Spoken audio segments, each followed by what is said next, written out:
사실 코인 시장에서는 좀 더 추천하거나 그래도 살펴볼 만한 거는 없을까요? 저는 이더리움이랑 솔라나를 추천하겠습니다. 여러분, 저희 매수매도 추천 아닙니다. 지금 불장 오고 있는 건가요? 표준화가 그렇게 좋으시다면 경영자로서 사라지세요.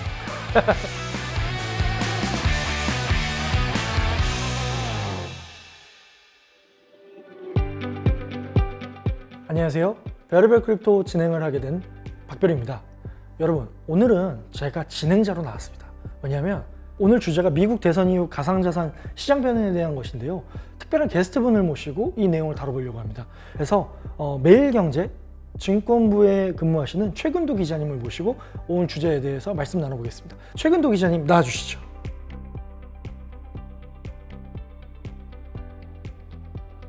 기자님, 다름이 아니라 저는 이제 자주 배웠지만 오늘 이 시청하신 시청자분들이 잘 모르실 수 있어서 간단하게 자기소개 한번 부탁드리겠습니다. 안녕하세요. 매일경제신문 증권부 최근도 기자입니다. 저는 2019년도에 입사해서 이제 6년차 기자이고요. 가상자산 시장을 취재한 지는 3년 정도 됐습니다. 코인은 근데 2017년부터 제가 공부를 좀 해왔고요. 코인 시장에 대한 연재 콘텐츠로 매일 코인을 연재하고 있습니다. 많은 관심 부탁드립니다. 매일 코인은 매일 올라오나요? 거의 매일 올라오는데 제가 뭐 좀 휴가일 수도 있으니까 그때만 빼고 거의 매일 올라옵니다. 참고하겠습니다. 자, 그러면 이제 본격적으로 오늘 주제에 대해서 한번 말씀 나눠보겠습니다. 아무래도 사실 오늘 주제에 대해서 가장 궁금한 게 이거였거든요. 사실 언론에서는 이제 대선이 불과 일주일 딱 지났는데 대다수 언론에서는 여론조사, 미디어에서는 박빙일 것이다. 혹은 해리스가 조금 앞서 있다. 이런 예상들을 많이 했지만 실제 선거 결과는 되게 손쉽게 트럼프의 압승으로 끝났습니다. 그래서 이런 게 되게 좀 차이가 많이 나 있는데 특히나 이제 언론에 몸담고 계시면서 이러한 차이에 좀 어떻게 생각하시는지, 그리고 왜 이런 차이가 발생했는지에 대해서 시청자들이 참고할 만한 의견을 말씀해 주시면 감사하겠습니다. 사실 이번 대선은 미국의 대선이었기 때문에 국내 미디어가 미국 대선의 판도를 감히 예측하진 않았다고 생각합니다. 국내 미디어는 태생적으로 국내 뉴스에 집중할 수밖에 없고 그래서 다만 이제 매체별로 특파원이 가 있죠. 근데 특파원이 보통 저희 같은 경우는 뭐 실리콘밸리에도 있고 워싱턴에도 있고 하는데 미국 전역을 커버하는 건 아니기 때문에 지금 우리가 한국에서 취재하는 것만큼의 정보 접근성이 있다고 생각하진 않습니다. 그래서 당연히 다들 이제 외신을 많이 참고할 수밖에 없고요. 그래서 정확하게는 별님이 얘기해 주신 부분에 대해서는 미국 매체들이 해리스의 우세를 점치는 경우가 많았고 그런 반응을 국내 매체들이 영향을 많이 받은 것 같습니다. 근데 이제 왜 미국 매체들은 왜 그랬냐라고 묻는다면 제가 이제 미국 매체들이랑 직접 연락을 하진 않지만 미디어는 기본적으로는 이제 기자의 시각이 들어갈 수밖에 없어요. 인터뷰를 하면 그걸 그대로 전하는 게 아니라 제가 보고 느낀 거를 전하게 되는데 예컨대 별님이 좀 제가 인터뷰했는데 별님이 좀 사기꾼 같다면 그런 느낌을 담아서 쓰게 됩니다. 그러면 이제 독자들이 그런 거에 대한 판단을 하게 되는데요.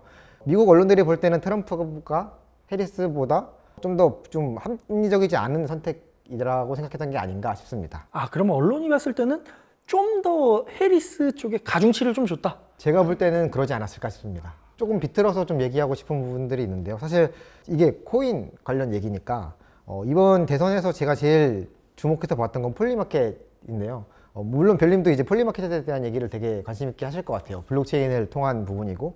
근데 이걸 제가 너무도 재밌게 봤던 부분은 블록체인으로 뭔가를 한다 했을 때 뭐 결제를 한다던가 뭐 게임을 한다던가 이런 거 다양한 것들이 있는데 사실 외부에서 사람들이 그렇게 얘기하잖아요.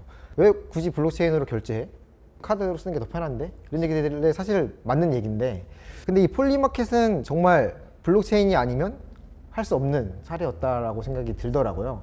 왜냐하면 적어도 다른 운영진이 없는 상태에서 이러한 의제가 올라오고 투표를 하고 근데 이제 투표를 많이 하게 하려면 당연히 뭔가 이제 인센티브가 필요한데 그게 돈인 거잖아요. 판돈인 거잖아요. 그 판돈을 걸 수 있게 하고 근데 그 판돈이 되게 공정하게 관리가 되고 이거는 블록체인이어야만 되는 부분이어서 저는 정말 되게 감명 깊게 봤습니다. 여기서 또 자본주의의 힘을 또 느끼고 갑니다. 네, 말씀하신 것처럼 이제 그 대선 결과의 이제 원인이나 배경에 대해서 이제 파악을 해봤으니 결국에 이제 대선 이후에 트럼프 정부가 들어선다는 건 이제 모두가 알고 있고 사실 이제 시장에서 이미 조금 먼저 움직이기 시작했는데 시장을 얘기하기 앞서서 일단 트럼프 정부에 대해서 어떤 이제 규제 완화나 어떤 되게 긍정적인 기대감을 많이 갖고 있단 말이죠. 그 부분에 대해서도 좀 어떻게 주목할 만한 부분을 한번 찝어주실 수 있으실까요? 뭐 사실 다양한 얘기들이 있었죠. 뭐 게리 겐슬러 SEC 위원장을 해고하겠다라던가 이런 자극적인 얘기도 했지만 오퍼레이션 조건 포인트 2.0은 사실은 가상자산 투자자 입장에서는 있다라고 얘기를 많이 하고 미국 정부 당국에서는 한 번도 인정한 적은 없죠.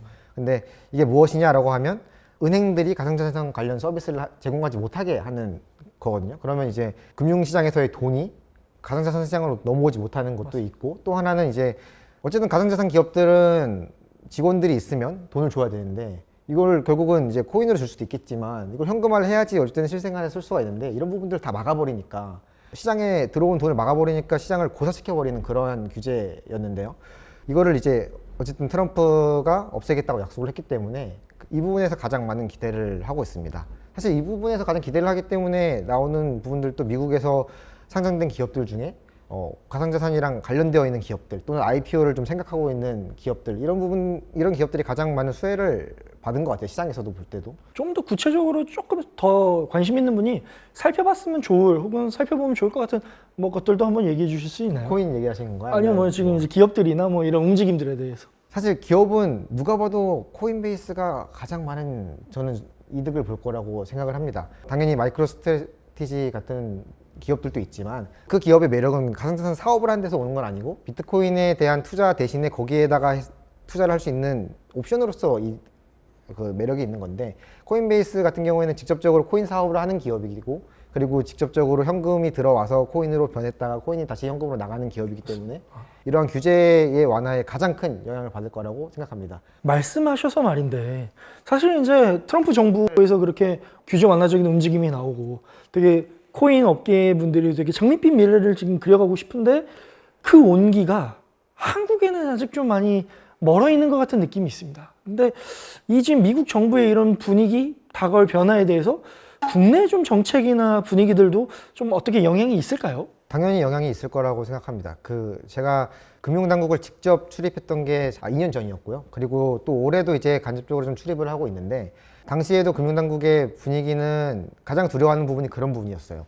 우리가 코인 시장이 워낙 크고 코인 정책을 해나가야 되는데 문제는 우리가만 너무 앞서 나가고 있다는 점이죠.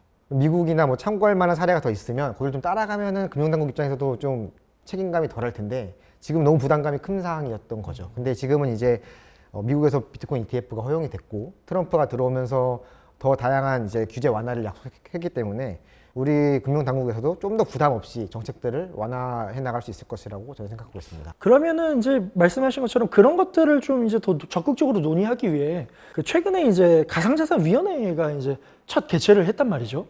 그랬을 때 이제 다음 달 법인 계좌에 대해서 좀 논의를 할 것이다라는 뉴스 기사들이 좀 나오는데 그런 부분은 좀 어떻게 보십니까? 법인 계좌 같은 경우는 사실 되게 오래전부터 업계가 얘기를 해왔던 부분이고, 그리고 가상자산위원회에 들어가신 분들도 그거에 대한 이해도가 이제 꽤 있으신 분들이 많이 들어가 있으세요. 그래서 그 위원회 내부에서 제가 정확하게 지금 어떤 얘기들이 오가는지는 알 수가 없지만, 이제 킥오프 회의이기 때문에 다음 회의 때 어떤 얘기들이 오갈지 정확하게는 알 수가 없지만 법인 계좌 얘기가 거의 가장 상단에 올라와 있는 의제가 아닐까라고 생각을 합니다. 그리고 당국에서도 법인 계좌에 대해서는 그 과거 대비 좀 어느 정도 완화된 입장을 가지고 있기 때문에 그렇게 오래 걸리진 않을 거라고 저는 생각하고 있습니다. 말씀을 듣고 나니까 혹시 그 많은 분들이 사실 업계에 계신 분들이 법인 계좌 필요하다 얘기를 하지만 법인 계좌가 되면 어떤 게 좋아지나요?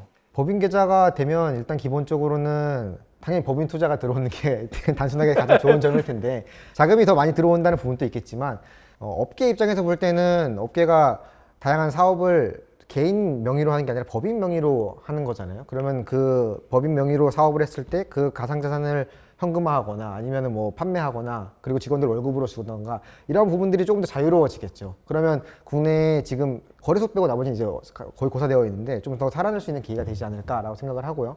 그러면 지금 국내 거래소에서 투자할 때 해외 코인들 잘 나가는 것들을 투자를 하게 되잖아요. 그럼 뭐 이미 뭐 해외에서 많이 알려져 있고 이미 좀 어느 정도 가격이 올라가 있는 상태에서 투자를 하게 되는데, 그렇지 않고 국내 업계가 좀 살아나서 국내에서도 괜찮은 프로젝트들이 나온다면 훨씬 더, 물론 그럼에도 ICO는 금지되어 있지만 법인 계좌를 통해서 기회를 받는다면 국내 투자자들에게도 좋은 기회가 있지 않을까 저는 생각합니다. 또 하나는 제일 또 좋은 부분 중에 하나는 법인이 들어오고 좀 더 이제 기관의 자금이 들어오고 결과적으로 그렇게 된다면 개인 입장에서는 우리가 누구를 따라서 투자를 하면 좋을까에 대한 롤모델이 생길 수가 있는 거죠. 그러면 훨씬 더 좀 안정적인 투자를 하게 되지 않을까 생각합니다. 아, 네, 저는 그 법인 계좌 얘기를 들으니까 제가 이제 사실 온체인 추적을 하다 보면 해외 그런 기관들의 VC들의 지갑을 찾고 막 이랬는데, 아니 이제 국내 VC들의 블랙락 이런 것처럼 국내 그런 기관들의 지갑을 추적할 수 있나?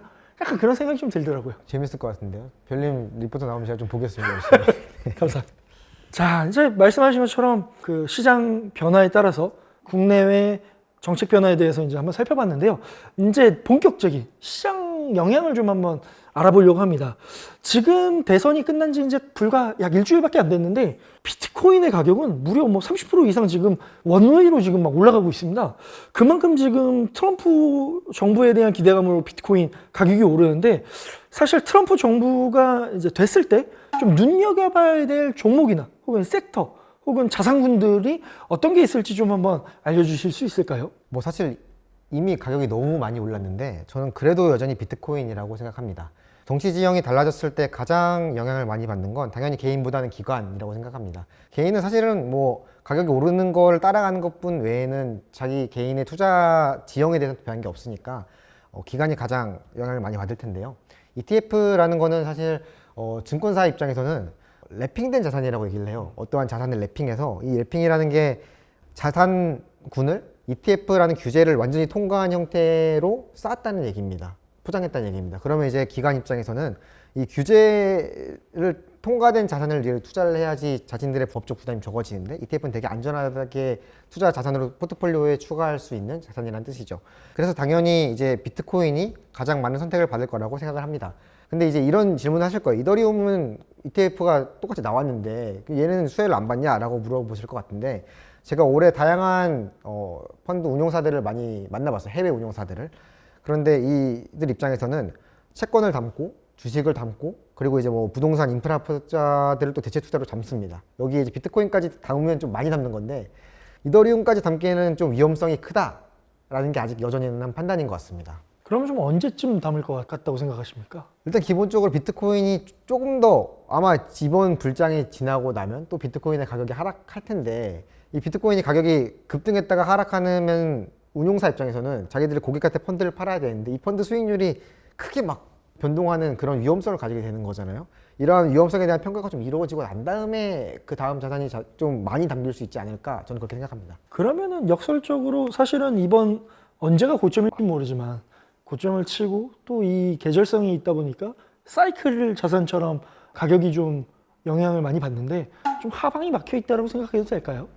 그거 되게 어려운 질문인 것 같습니다. 제가 볼 때는 어려운 질문인 것 같고, 그래도 뭐 펀드 입장에서는 뭐 투자자들이 팔면 당연히 그냥 똑같이 기계적으로 팔아야 되는 거기 때문에 하방이 아예 막혀 있다라고 보기는 어렵지 않을까 싶기도 하지만, 다만 주식 투자자들은 기본적으로 가상자산 투자자들에 비해서 조금 더 좀 수동적인, 그리고 좀 더 느리고 좀 더 패시브한 투자 경향을 갖기 때문에 어느 정도 하방을 막아줄 수 있는 영향이 있지 않을까 생각을 합니다. 나쁘게 표현하면 그냥 다 물려 계시겠다. 뭐 그럴 수도 이렇게 있죠. 아, 그러면 지금 비트코인 말씀하셨는데 사실 코인 시장에서는 좀 더 추천하거나 그래도 살펴볼 만한 거는 없을까요? 저는 이더리움이랑 솔라나를 추천하겠습니다. 아니 방금은 지금 이더리움 ETF 인기 없을 거라고 하시면서 물론 이제 기관이 들어왔을 때 가장 수혜를 받는 건 비트코인이다라는 얘기고요. 그래도 이제 코인 시장에서만 볼 때는 그래도 이더리움이랑 솔라나를 저는 추천하고 싶어요. 왜냐면 저는 이제 코인을 나눌 때 비트코인, 그리고 이제 다른 코인들, 그리고 밈코인, 이렇게 세 가지로 좀 올해 시장을 좀 나눠보고 싶은데요. 뭐 유틸리티 코인은 다 밈코인입니까? 뭐 네. 그래서 이제 비트코인은 이제 완전히 금이 되어버린 존재여서 조금 아예 다른 존재로 봐야 된다고 생각을 하고, 그리고 밈코인들은 사실 기능성 없이 그냥 이제 인기로 오르는 거니까 좀 이렇게 달리 봐야 된다고 생각을 하는데, 그 사이에 있는 이더리움이나 솔라나 같이 우리가 블록체인으로 페인 포인트를 해결하겠다라고 나온 코인들을 조금 이제 다른 부류로 보고 싶고, 그 중에서 이더리움이랑 솔라나를 꼽는 이유는 가장 안전하거나 커서가 아니라 지금 이제 규제가 완화된다고 했을 때 생태계 내에서 어느 정도 매스 어도션을 좀 이룬 코인이다라는 점이 있고, 또 하나는 앞으로 이제 킬러 앱이 나올 만한 프로젝트를 꼽는다면 당연히 개발자가 가장 많은 이 두 가지 프로젝트일 것 같아서 이렇게 두 개를 뽑겠습니다. 그러면은 이제 살짝 이거는 이제 갑자기 생각난 궁금증인데 도지는 어떻게 보십니까? 도지코인은 저는 되게 좋게 봤던 코인 중에 하나입니다. 왜냐하면은 완벽한 밈코인이잖아요. 사실 블록체인 시장에서 최초로 등장한 민코인이 뭐냐라고 말한다면 저는 사실은 비트코인을 꼽고 싶어요. 비트코인을 꼽고 싶은 이유 중에 하나는 민코인은 기본적으로 중앙화된 재단이 없고 그냥 인기를 통해서만 오르고 수요와 공급을 통해서만 가격이 결정이 되는데 비트코인이 그런 존재였고 두 번째로 그러할 가능성이 있는 가장 큰 시총을 가지고 있는 코인 도지코인이라고 생각합니다. 그래서 투자자들이 가상자산 시장이 인기를 끌 것 같다. 그리고 사람들이 많이 들어오는 것 같다. 그런데 재단에 영향이 없는 민코인을 사고 싶다. 근데 비트코인은 아직 좀 부담됐다. 그럼 도지코인이 가장 좋은 선택지가 아닐까라고 저는 생각합니다. 여러분, 저희 매수매도 추천 아닙니다. 참고해서 들어주시고요. 네, 이제 그 자산군 혹은 뭐 주식이나 코인 시장에서 어떤 자산을 봐야 될지 알아봤으니까 국내 시장을 한번 좀 살펴보겠습니다. 최근에 그 기자님께서 이제 메일코인에 이제 기사를 작성해 주신 걸 봤는데 불과 며칠 전만 해도 저는 일거래량이 10조를 넘었다. 와, 이제 다시 좀 불장이 오나? 이런 생각을 했었거든요. 근데 어젠가 또 보니까 20조를 넘었다. 뭐 이러면서 국내 그 주식 시장보다 훨씬 더 큰 거래량이 나왔다. 이런 내용이 나왔더라고요. 지금 불장 오고 있는 건가요? 거래량을 봤을 때는 사실 이제 불장이 아니다라고 말할 수는 없을 것 같습니다. 저희가 2017년에 코인을 처음 접했으니까 불장이 2번 있었는데요. 이번 불장이 이제 아마 3번째인 건데 비트코인 가격 흐름 측면에서는 사실 연초에 이미 불장이었어야 될 것 같은데 근데 연초에 이미 그런 불장이 아니었잖아요. 아무나 돈 버는 장은 아니었어요. 근데 정말 무엇이든 오르는 장이 불장이라고 한다면 올까라는 생각이 드는 측면도 있어요. 물론 이미 이번 주를 봤을 때는 진짜 모든 코인이 다 오르긴 했습니다. 그런데 과거처럼 막 100%, 200%, 300% 오르는 모든 코인이 그런 불장이 올까라고 생각한다면 잘 모르겠다는 생각이 듭니다. 그게 두 가지 측면이 있는데요. 첫 번째는 2017년도에 투자하신 분들은 기억하실 거예요. 아인슈타이늄이라는 코인이랑 아니면 미스릴이라는 코인이 있었는데 그때는 정말 그냥 코인이라고 만들면 다 올랐어요. 근데 이제 투자자들이 이런 코인 살 거야? 라고 물으면 아마 안 산다고 하시는 분들이 정말 많을 것 같아요. 이제는 최소한의 블록체인에 대한 이해도가 있어야 되고 로드맵도 좀 어느 정도 있어야 해당 코인을 살 텐데 그때 스캠이라고 불렸던 코인이랑 지금 또 요즘 뭐 얘는 스캠이야 쟤는 스캠이야 이런 코인들이 많은데 이 스캠과 과거의 스캠은 정말 차원이 다릅니다. 지금 코인들은 사실 스캠이야. 얘네에 비하면 아무것도 전혀 스캠이 아니라고 말할 수 있을 정도인데요. 그렇기 때문에 좀 정성을 들인 조금 더 괜찮은 프로젝트들이 그래도 좀 선택을 더 받지 않을까. 그러니까 오른다고 하면 다른 다 오를 수는 있지만 10% 20% 오를 때 더 많이 오를 수 있지 않을까라고 생각을 하고요. 그래서 투자자분들이 좀 트렌드를 공부하셨으면 좋겠다라는 생각을 합니다. 그러면 말씀하신 것처럼 사실 아무거나 다 오르지 않는다면 기자님께서 보셨을 땐 다양한 코인들 중에 좀 눈여겨봐야 될 섹터나 프로젝트에 대해서 좀 한번 넌지시 한번 좀 설명해 주실 수 있을까요? 네, 제가 꼽는 섹터가 3가지 정도 있는데요. 첫 번째는 스테이블 코인을 발행하는 코인입니다. 두 번째는 모바일 환경에 좀 집중하는 코인이고요. 세 번째는 이제 게임 섹터의 코인입니다. 먼저 세 번째부터 얘기하자면 게임은 사실은 되게 블록체인 씬에서 되게 올드한 얘기예요. 정말 옛날부터 항상 게임은 블록체인의 키포인트가 될 것이다 라는 얘기를 너무 많이 해왔던 얘기인데 그럼에도 불구하고 저는 여전히 앞으로도 게임이 장기적으로는 가장 중요한 섹터라고 생각을 합니다. 왜냐하면 예컨대 빗썸이 어떻게 시작됐냐라고 하면 처음에는 게임 코인을 거래하는 곳처럼 생각을 하고 시작했던 걸로 제가 봤어요. 2017년도에 경쟁사 없이 빗썸만 있었던 시절인데 그때는 약간 게임 아이템 거래하듯이 비트코인을 거래하는 시절이었고요. 근데 그게 이제 맞는 얘기인 거죠. 왜냐하면 싸이월드 도토리 같은 것 요즘 뭐 MZ세대들은 잘 모르시는 분들도 많을 텐데 싸이월드 도토리 같은 경우에는 SK가 당시에 했으니까 SK컴즈가 지급 보증하는 만큼만 발행이 되고 해킹당하면 물어주면 돼요. 근데 게임이 점점 커지면 거기에서 나오는 게임 아이템들이 이제 현금으로 거래가 될 텐데 이거를 게임사가 지급 보증할 수가 없어요. 그러면 가치 저장을 어떻게든 해야 될 텐데 그거에 대한 해답이 지금은 기술적으로는 블록체인밖에 없거든요. 앞으로도 그럴 거라고 생각을 합니다. 그렇기 때문에 게임이 정말 게임상의 경제 규모가 커질수록 블록체인이 정말 중요할 것이고 게임 코인들이 정말 중요할 것이다라고 생각을 하고요. 스테이블 코인은 특히 올해 들어 제가 주목하고 있는 프로젝트입니다. 왜냐하면 비트코인이 나온 지도 벌써 거의 20년이 돼가고 이더리움은 또 뭐 10년 훨씬 넘었는데 벤처기업 같은 경우에 10년 동안 뭔가 실질적인 수익을 못 만들어내면 망해요. 근데 블록체인은 제가 볼 때는 좀 오랜, 좀 많은 기회를 받고 있다고 생각을 합니다.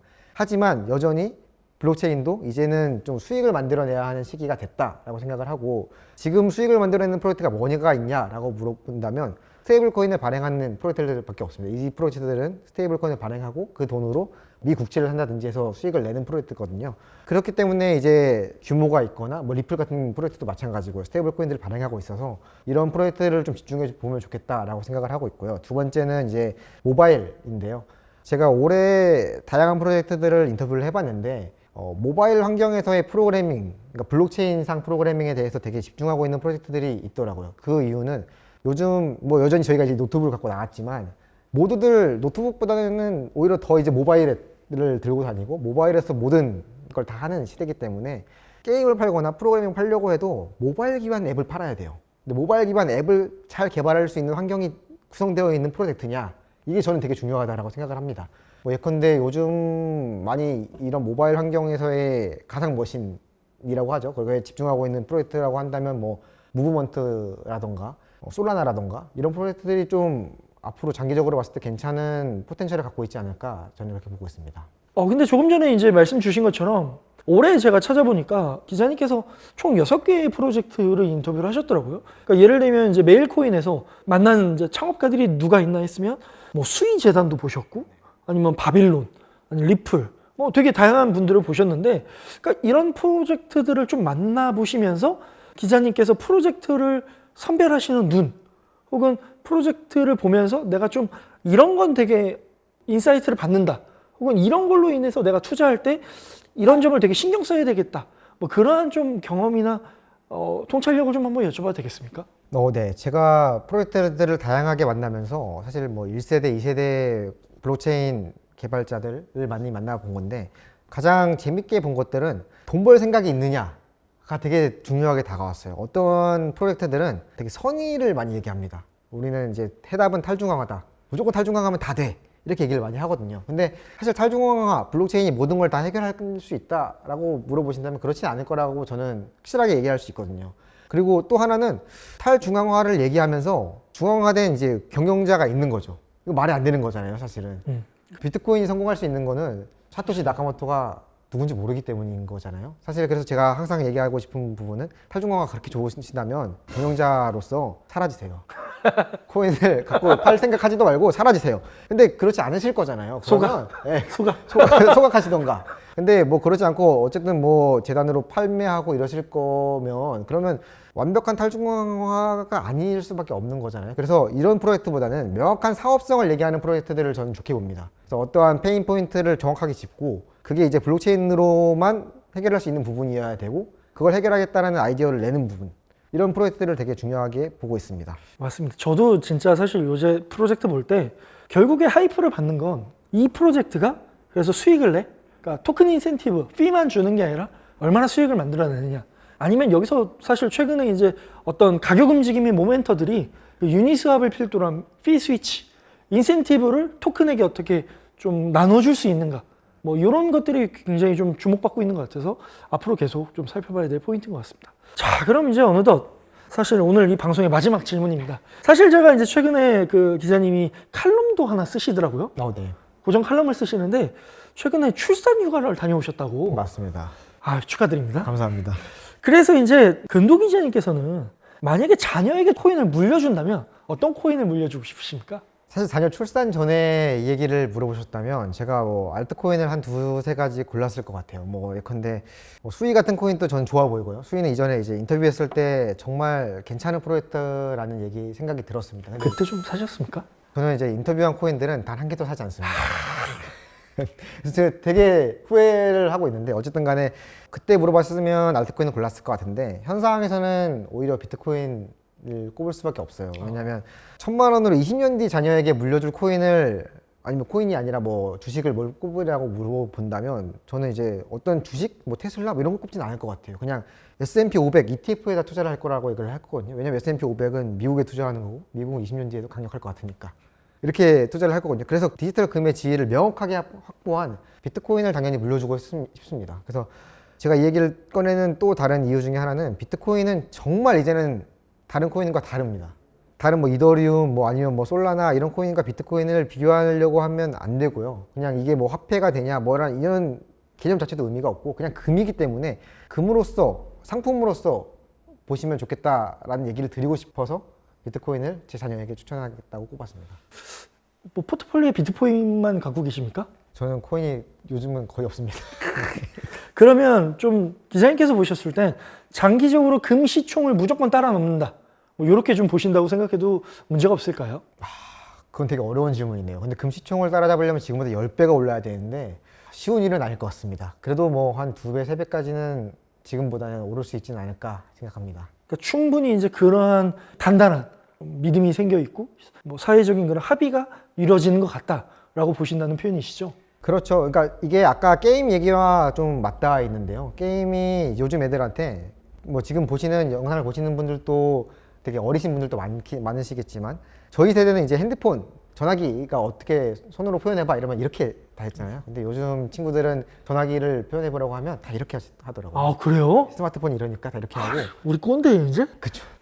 그래서 애기들은 지금 이 노트북이 이해가 안 될 거예요. 왜냐면 다 무조건 터치가 돼야 되거든요. 그래서 이 아이들은 컸을 때, 그러니까 저희는 이제 저희 부모님 세대들은 게임 아이템에 돈을 쓰는 거를 이해를 못 하시지만 저희는 자연스럽게 쓰잖아요. 근데 이제 저보다 아래 세대, 제 아들 세대는 당연하게 이제 인생의 반 정도는 디지털 세계가 되지 않을까라는 생각을 하는데 그러면 그 세계상에서의 금인 비트코인이 그만큼 성장할 수 있지 않을까라고 생각을 합니다. 오늘 그 최근도 기자님께서 귀중한 시간을 내서 이 별의별 크립토를 찾아주셨는데요. 이 방송을 보시는 시청자분들에게 이 시장을 좀 어떻게 보거나 아니면 어떻게 좀 대응했으면 좋겠다 뭐 해주실 말씀이 있으실까요? 첫 번째는 알트코인을 좋아하시는 거는 뭐 당연한 부분이겠지만 하지만 알트코인들 중에 대부분은 지금 수익을 내고 있지 못합니다. 그리고 이제는 수익을 내는 코인이 정말 중요한 시점이 됐기 때문에 진짜 이 코인이 수익을 내는 아이디어를 갖고 있느냐 그리고 정말 우리 사회에서 필요한 부분의 페인 포인트를 해결하느냐라는 부분을 좀 깊게 생각을 해보셨으면 좋을 것 같습니다. 물론 당장 이제 불장이 오면 그렇지 않은 코인들 가격도 다 오를 거예요. 근데 그 다음에 급격하게 떨어질 수 있거든요. 간극을 채울 수 있는 건 실질적인 사업의 유무입니다. 그렇기 때문에 그런 부분들을 좀 눈여겨보시고 조금 더 안전한 투자하시길 정말 기원하겠습니다. 오늘은 그 최근도 기자님을 모시고 미국 대선 이후 가상자산 시장 변화에 대해서 귀중한 말씀 나눠봤습니다. 여러분, 어느덧 별의별 크립토가 이제 조금 있으면 6개월이 되어가려고 하는데요. 지금껏 다뤘던 프로젝트 혹시 기억나는 거 있으십니까? 예를 들면 디파이의 에이브, 아니면 새로운 블록체인의 패러다임을 바꾼 스위, 또 뭐 솔라나라든지 다양한 프로젝트들이 지금 현재 시장에서 굉장히 좋은 퍼포먼스를 보여주고 있습니다. 저희가 정말 열심히 분석했지만 성과도 괜찮았습니다. 그래서 앞으로도 이런 별의별 크립토를 계속 시청해 주신다면 이 시장의 트렌드를 가장 먼저 아실 수 있고 또 그에 못지않게 여러분들에게도 좋은 성과로 또 다가올 수 있지 않을까 그렇게 한번 자신 있게 말씀드리고 싶습니다. 오늘은 저희가 이렇게 시장 변화에 대해서 말씀을 나눴고요.